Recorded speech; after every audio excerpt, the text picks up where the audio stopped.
Bueno, continúe el rumbo de la mañana aquí en Rumba 98.5, hoy viernes 30 de abril. Son las 9:28 minutos y estamos en contacto con el doctor Fabián Melo, abogado, maestro de estudiantes de Derecho, estudioso, inteligente también, me dice Ricardo Nieves, que es inteligente. Fabián, bienvenido, buenos días. Saludos, hermano, y muchas gracias por esos elogios. Creo que son en un 80% inmerecidos. No, Mira, Fabián. Eso no, me quedé corto. ¿Qué fue lo que te dijo Voltaire Páez? Voltaire frente a los clérigos. Mira. Voltaire. Oye, Fabián, antes de hablar de esta parte del código que a Domingo le interesa, ¿en qué ha parado la Comisión de Juristas para la recuperación del patrimonio robado? ¿En qué va eso? Bueno, tú sabes que nosotros no estamos en la parte de la coordinación, solamente o simplemente fuimos convocados y no he tenido una información de que se haya concluido los trabajos de contratación. Esa es la fase en la que se está actualmente. Fabián, vamos a hacer un poquito de reflexión académica, tú como académico y como estudioso del derecho. Se ha planteado desde el Congreso Nacional para defender el manejo del artículo que se refiere al castigo a la corrupción administrativa y las sanciones. Se ha planteado el cúmulo de pena como un elemento justificativo de la forma en que se ha estructurado esto que ha impactado en la población que quiere castigo a la corrupción. Le ha impactado. Se ha planteado que el cúmulo de pena es el elemento, digamos, resaltante en el castigo a la corrupción. ¿Cuál es tu opinión sobre ello? Fíjate, aunque a simple vista se percibe como un criterio positivo y es muy probable que tenga una aceptación social ese criterio, yo entiendo que en esta época eso podría como rayar un poco en el populismo penal. No quiero como que se me vea que estoy opuesto a eso, sino que la mayoría de los esfuerzos que se han hecho en la actualidad y el tema que las convenciones han discutido no es necesariamente o el punto nodal o central el agravamiento de la pena, porque en materia de corrupción la estrategia está orientada más hacia la recuperación de la sustracción del patrimonio que en una sanción drástica. No es que se evade discutir el tema de la sanción, pero en verdad el tema de la corrupción es un delito que tiene una conducta que, aunque es socialmente dañosa, los estragos la sociedad no lo percibe como percibe otro tipo de conducta, y lo que se ha entendido que la recuperación de lo robado es nodal, es trascendental en este tipo de conducta. No hay duda. Fabián. No hay duda de que... ¿Me escucha? Sí, claro. Mira, óyeme una cosa. Es muy técnico esto y la gente común no lo entiende porque es un asunto entreverado de la dogmática penal, de la literatura del derecho en ese código. El legislador acaba de, yo quiero que tú me des tu opinión lo más sencillamente posible para que la gente pueda entender. Ok. Mira, el legislador acaba de poner en el 303 del anteproyecto, en el artículo 303, proscripción de la corrupción, tal cual ordena la Constitución, genial. Pero entonces, cuando habla de ese tipo penal en solitario, lo que la está penalizando es con 2 y 3 años de cárcel y con una inhabilitación de 5 a 10 años para ocupar un puesto público. Entonces, no sería, Fabián, desde el punto de vista técnico, un rejuego de carácter dogmático en la construcción de ese tipo, porque ellos dicen, no, porque es que no va solo. Entonces sería entonces una tipicidad conglobante, tendrían que traer otro, lo cual es una dificultad gravísima para postularlo en justicia. Dímelo en términos llanos.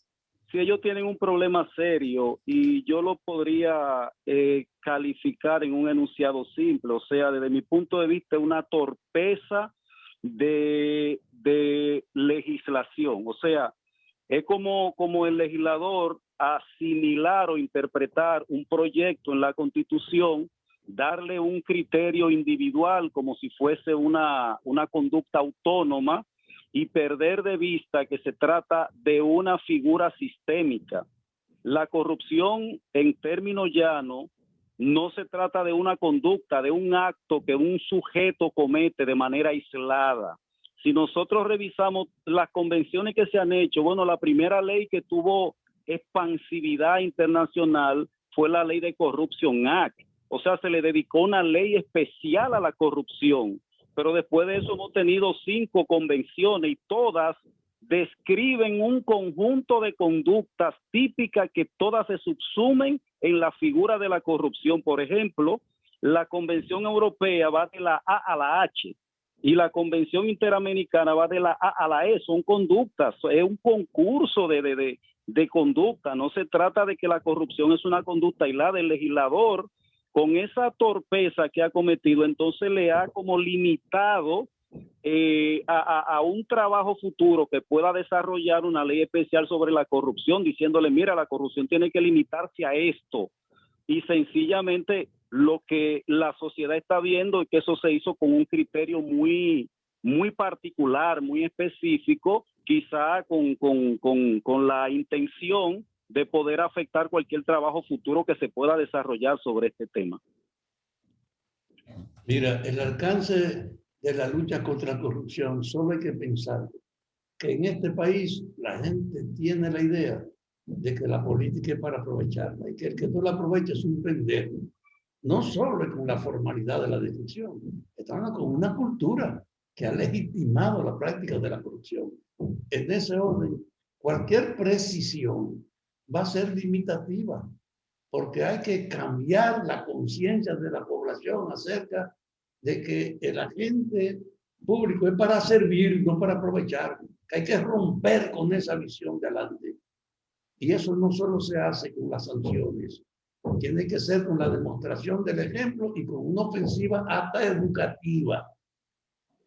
¿Qué tú crees de eso? Sí, lo que pasa es que hay un criterio que se ha debatido. Las potencias decían que los actos de corrupción son de los países del tercer mundo, pero ya en las últimas convenciones que se han hecho, se han debatido 2 criterios. El criterio que tiene que ver con la democracia de la prosperidad y el otro con el de la democracia de la responsabilidad. O sea, lo que se ha entendido que la corrupción en una democracia tiene que tener un criterio de responsabilidad en la administración del Estado. Entonces, cuando un legislador se enfoca en describir la corrupción como una conducta aislada, como una conducta que podría ser individual, abstrayendo inclusive elementos que son nodales, que son trascendentales y que laceran de una manera directa lo que es la administración pública. Nosotros podemos decir que la sociedad en esta época se ha integrado de manera directa a este debate. Y aunque son asuntos técnicos que nosotros hemos analizado y lo hemos enfocado en el enunciado de que es una figura sistémica, aunque se trata de un criterio técnico, a la sociedad hay que explicarle en detalle por qué en el Senado se le ha dado ese carácter a la corrupción. Y yo entiendo que lo que dice Fafa es sumamente importante en ese punto. En esta época hay que someter eso al rigor del análisis y hay que tener contacto directo con la sociedad porque eso es lo que la época demanda.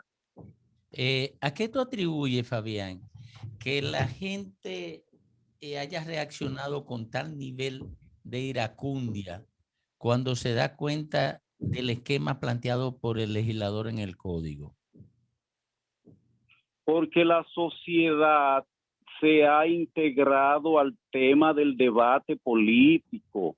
ahora la denuncia y la veeduría social tienen un impacto demoledor en lo que es el ejercicio de la administración pública. En estos momentos, todo lo que afecta a la sociedad es sumamente importante para la sociedad. Anteriormente, si se fijan, la corrupción no medía nada. 20 años atrás o 30 años atrás, las mediciones se enfocaban en la delincuencia, en la canasta familiar, pero ahora todas las mediciones tienen necesariamente que incluir el asunto de la corrupción, porque la sociedad está haciendo una veeduría social efectiva e impacta en la administración pública. ¿Qué impacto puede tener un determinado esquema de tipificación del delito y de distribución de la pena en un código? ¿Qué impacto puede tener en la lucha contra la corrupción? Bueno, el impacto que puede tener una sanción que se le aplique a una conducta como esta, necesariamente hay que verlo desde el punto de vista de los intereses de la sociedad. O sea, si la sociedad tiene un interés marcado en ese tema, eso va a impactar de una manera negativa. Ahora, si la sociedad no tiene un interés sobre ese tema, probablemente el impacto no va a ser tan relevante, tan importante. Y pongo ese tema para hacer una anécdota rápida. Ahora mismo, del 2020 hacia acá, nosotros hemos evaluado 2 tesis doctorales sobre el populismo penal. Anteriormente, eso no eran temas en el ámbito académico de relevancia. La sociedad está interesada en estos temas y cualquier cosa que haga el Congreso o que haga el Ejecutivo, que a veces el Ejecutivo, por ejemplo, en los gobiernos anteriores, yo le conté 8 decretos a Lionel sobre seguridad ciudadana y a Danilo creo que 6. O sea, los gobiernos también impactan la sociedad con normas. En este caso es el Congreso. Pienso que el impacto es enteramente negativo. Fabián, perdóname, Domingo, finalmente de mi parte, otros países han tipificado, han puesto la corrupción como un delito. Así ese término genérico y troncal, corrupción. Brasil, en Estados Unidos de alguna manera, en el ámbito financiero y bancario está muy claro. En Perú está, de alguna forma en Argentina. Y hay estados de México que tienen la corrupción como delito, que fue lo que quiso hacer el legislador dominicano. ¿Por qué aquí no se asumió una postura de calificar la corrupción como delito y construirlo bien y hacerlo bien? En Alemania también está. Sí, yo no estoy de acuerdo contigo en ese punto. Y con toda humildad debo decirte que la corrupción no se ha trabajado en esos países como una conducta individual. Le han aplicado el criterio de figura sistémica. Por ejemplo, en Brasil hay una ley anticorrupción. Y sí, en esa ley anticorrupción tú ves pero hay cómo corrupción activa y pasiva. Incluso Lula fue, sí, una de las sentencias de Lula era corrupción pasiva.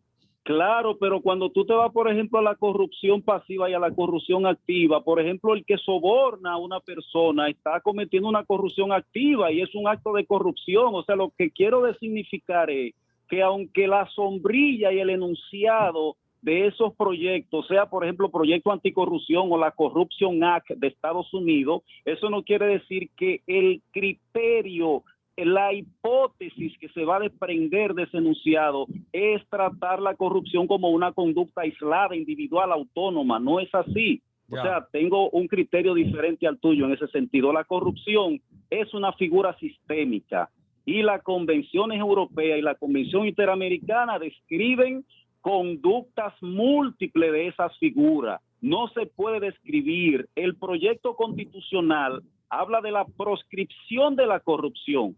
Eso no significa que usted tenga que subsumir ese proyecto en la descripción de una conducta individual. Son cosas totalmente diferentes. Es una torpeza legislativa y es la única forma de describirlo. Hay que hacer una ley especial sobre esto. En término procesal, que ya eso es parte del ámbito del Código Procesal, ¿qué elementos tendrían que modificarse para fortalecer una intención de lucha cierta contra la corrupción? Ya en términos estructural nosotros hemos discutido eso, porque lo que estamos hablando es de producción de normas. Y cuando se habla de producción de normas, uno se enfoca específicamente en el ámbito legislativo. Ahora, tú has hecho una pregunta que engloba otras instancias. Tú has hablado de un aspecto estructural. Ya aquí el elemento persecutorio es la forma de otras instituciones poder ejecutar o aplicar esa producción normativa que ha llevado a cabo el legislador. Yo entiendo que ahora mismo nosotros estamos un poco limitados estructuralmente para ser eficaces en la persecución de la corrupción. El Código Procesal fue modificado por la Ley 1015, le dio facultad a las instituciones públicas para que puedan ser querellantes, para que puedan acompañar al Ministerio Público, y por eso es que el actual gobierno ha llevado a cabo una contratación de abogados para recuperar lo robado. En esa parte hay una especie de apoyo a la persecución, pero nosotros necesitamos instituciones que tengan carácter autonómico en el plano de lo que es la investigación, que no sean órganos que estén verticalizados como está actualmente, que el Ministerio Público dirige la investigación y todo se queda ahí, todo está centralizado. Para que haya eficacia tiene que haber separación de roles. Por ejemplo, nosotros no tenemos un Ministerio de Justicia que pueda estructurar lo que es el resguardo de todas las partes que están en el proceso, crear instituciones que sí tengan el rol de garantizar lo que es la investigación de una manera técnica, de una manera que no se vea que es un solo órgano que está centralizando todo el plano de la persecución. Eso se hace en otros sitios y hay resultados que son eficaces. Fabián, gracias, muchísimas gracias, un gran abrazo. Igual, hermano, siempre a sus órdenes.